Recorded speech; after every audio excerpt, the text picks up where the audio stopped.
عبداللہ بن مسعود نے فرمایا کہ نبی صلی اللہ علیہ وسلم نے نماز پڑھائی۔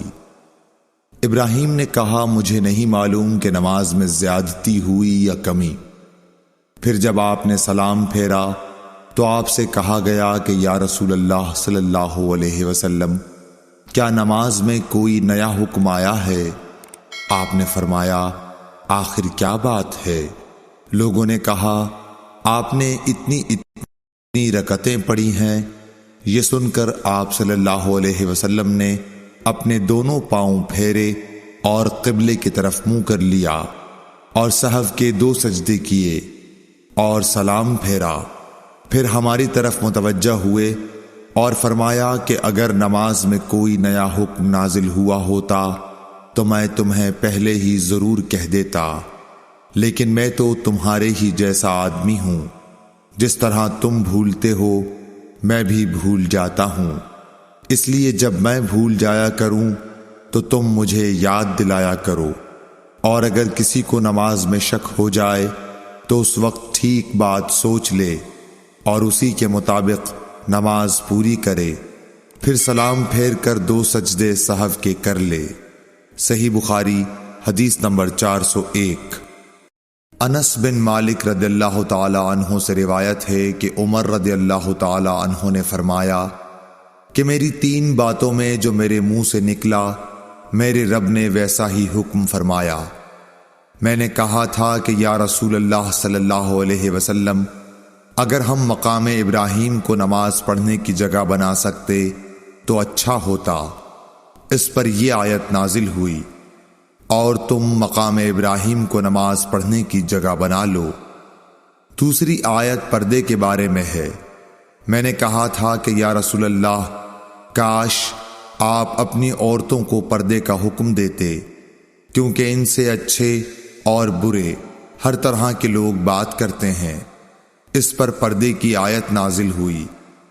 اور ایک مرتبہ حضور صلی اللہ علیہ وسلم کی بیویاں جوش و خروش میں آپ کی خدمت میں اتفاق کر کے کچھ مطالبات لے کر حاضر ہوئیں۔ میں نے ان سے کہا کہ ہو سکتا ہے کہ اللہ پاک تمہیں طلاق دلا دیں اور تمہارے بدلے تم سے بہتر مسلمہ بیویاں اپنے رسول صلی اللہ علیہ وسلم کو عنایت کریں، تو یہ آیت نازل ہوئی عسیٰ ربہ ان طلقکن ان یبدلہ ازواجا خیرا منکن۔ اور سعید بن ابی مریم نے کہا کہ مجھے یحییٰ بن ایوب نے خبر دی، کہا کہ ہم سے حمید نے بیان کیا، کہا میں نے حضرت انس رضی اللہ تعالی عنہ سے یہ حدیث سنی۔ صحیح بخاری حدیث نمبر 402۔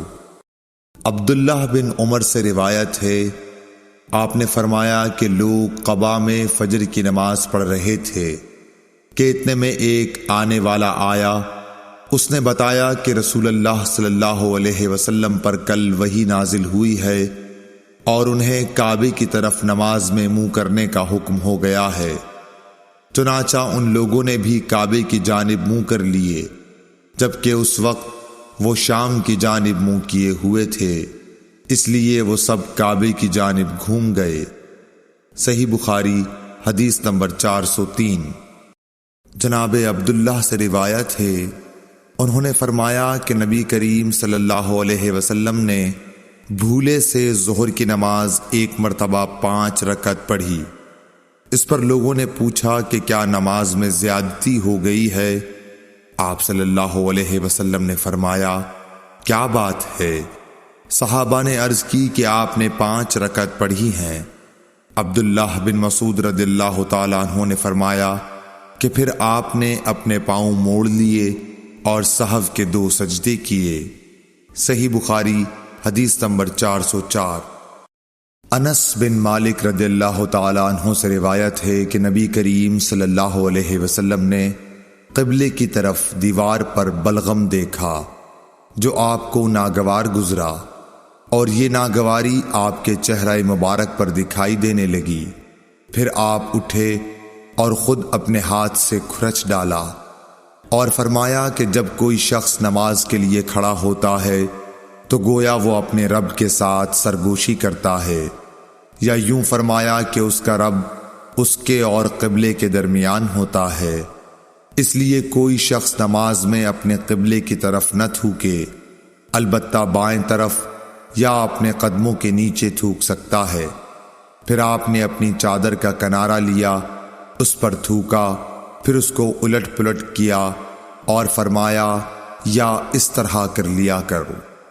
صحیح بخاری حدیث نمبر 405۔ عبداللہ بن عمر رضی اللہ تعالی عنہ سے روایت ہے کہ رسول اللہ صلی اللہ علیہ وسلم نے قبلے کی دیوار پر تھوک دیکھا۔ آپ صلی اللہ علیہ وسلم نے اسے کھرچ ڈالا۔ پھر آپ نے لوگوں سے خطاب کیا اور فرمایا کہ جب کوئی شخص نماز میں ہو تو اپنے منہ کے سامنے نہ تھوکے، کیونکہ نماز میں منہ کے سامنے اللہ عز و جل ہوتا ہے۔ صحیح بخاری حدیث نمبر 406۔ حضرت عائشہ ام المومنین رضی اللہ تعالی عنہا سے روایت ہے کہ رسول اللہ صلی اللہ علیہ وسلم نے قبلے کی دیوار پر رینٹ یا تھوک یا بلغم دیکھا تو اسے آپ نے کھرچ ڈالا۔ صحیح بخاری حدیث نمبر 407۔ حضرت ابو ہریرہ اور حضرت ابو سعید رضی اللہ تعالی عنہ سے روایت ہے کہ رسول اللہ صلی اللہ علیہ وسلم نے مسجد کی دیوار پر بلغم دیکھا۔ پھر رسول اللہ صلی اللہ علیہ وسلم نے ایک کنکری لی اور اسے صاف کر دیا۔ پھر فرمایا کہ جب تم میں سے کوئی شخص تھوکے تو اسے اپنے منہ کے سامنے یا دائیں طرف نہیں تھوکنا چاہیے، البتہ بائیں طرف یا اپنے بائیں پاؤں کے نیچے تھوک لے۔ صحیح بخاری حدیث نمبر 408۔ حضرت ابو ہریرہ اور حضرت ابو سعید رضی اللہ تعالی عنہ سے روایت ہے کہ رسول اللہ صلی اللہ علیہ وسلم نے مسجد کی دیوار پر بلغم دیکھا۔ پھر رسول اللہ صلی اللہ علیہ وسلم نے ایک کنکری لی اور اسے صاف کر دیا۔ پھر فرمایا کہ جب تم میں سے کوئی شخص تھوکے تو اسے اپنے منہ کے سامنے یا دائیں طرف نہیں تھوکنا چاہیے، البتہ بائیں طرف یا اپنے بائیں پاؤں کے نیچے تھوک لے۔ صحیح بخاری حدیث نمبر 409۔